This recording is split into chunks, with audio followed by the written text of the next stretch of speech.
జింబాబ్వేతో జరిగిన సిరీస్‌లో రెండవ టీ20 మ్యాచ్ గనక మనం గమనించినట్టయితే తిలక్ వర్మ, ఇషాన్ కిషన్ దుమ్మురేపే ఇన్నింగ్స్‌తో అదరగొట్టేశారు.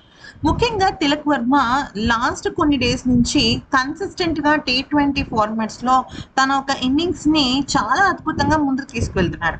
అయితే నిలకడగా ఆడటము, జట్టుకి అవసరమైన సందర్భాలలో మంచి ఇన్నింగ్స్ భాగస్వామ్యాలు ఏర్పాటు చేయడంలో తిలక్ వర్మ సూపర్ అనే చెప్పాలి. అందుకనే తిలక్ వర్మ భారత జట్టు టీ20 ఫార్మెట్ లో ఫిక్స్ అయిపోయాడు. అయితే ఇక మ్యాచ్ తర్వాత తను షాకింగ్ కామెంట్స్ చేశాడు. ఎందుకనంటే ఇంకొక మ్యాచ్ మిగిలి కూడా భారత జట్టు సిరీస్ గెలిచేసింది.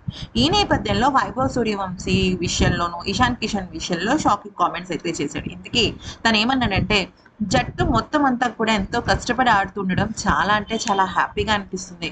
నేను సీనియర్స్ తో కూడా ఆడిన అనుభవం నాకు ఇక్కడ చాలా బాగా పనిచేసింది. అయితే ప్రస్తుతం ఉన్న జట్టులో నేను వైభవ్ సూర్యవంశీకి సీనియర్ గానే వ్యవహరిస్తున్నాను. ఎందుకనంటే తను కేవలం 15 ఇయర్స్ ఉన్న అబ్బాయి అయినప్పటికీ ఆటలో అద్భుతంగా ఆడుతున్నాడు. ఇక ఇషాన్ కిషన్ చాలా అంటే చాలా డెవలప్ అయ్యాడు. తన ఆట విషయంలో ఎన్నో రకాల మెలకువలు నేర్చుకున్నాడు. ఆట అంటే కేవలం దూకుడుగా షాట్స్ ఆడటం కాదు, కావలసినప్పుడు క్రీజ్ లో నిలబడటం కూడా ఆటే అన్న విషయం ఇషాన్ తెలుసుకున్నాడు.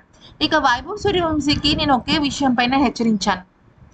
ప్రస్తుతం ఉన్న ప్రపంచం ఆట కన్నా ఎక్కువగా బయట సోషల్ మీడియా ఒక వ్యక్తిని ఇన్ఫ్లుయెన్స్ చేస్తుంది. అది స్పోర్ట్స్ పర్సన్ అయినా లేదా ఇంకెవరినైనా సరే. అయితే వైభవ్ సూర్యవంశీని ప్రస్తుతం ఉన్న సోషల్ మీడియాను అస్సలు పట్టించుకోవద్దనేదే నా తరఫు నేను సలహా ఇచ్చాను. ఎందుకనంటే అది గుడ్ అయినా బ్యాడ్ అయినా సరే ఎక్కువగా ఇంపాక్ట్ కలుగుతుంది. తన ఫోకస్ పూర్తిగా గేమ్ పైనే ఉండాలి.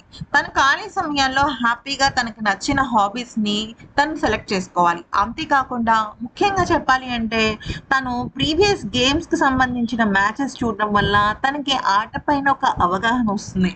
అంతేగాని సోషల్ మీడియాకి తను స్టక్అప్ అయితే మాత్రం అది తన లైఫ్ ని చాలా ఎక్కువగా ప్రభావితం చేస్తుంది అని నేను హెచ్చరించాను. అందుకనే వైభవ్ సూర్యవంశీ ఎక్కువగా తన గేమ్ మీద ఫోకస్ చేస్తాడు అంటూ తిలక్ వర్మ ఒక పెద్దన్న లాగానే చెప్పాడు.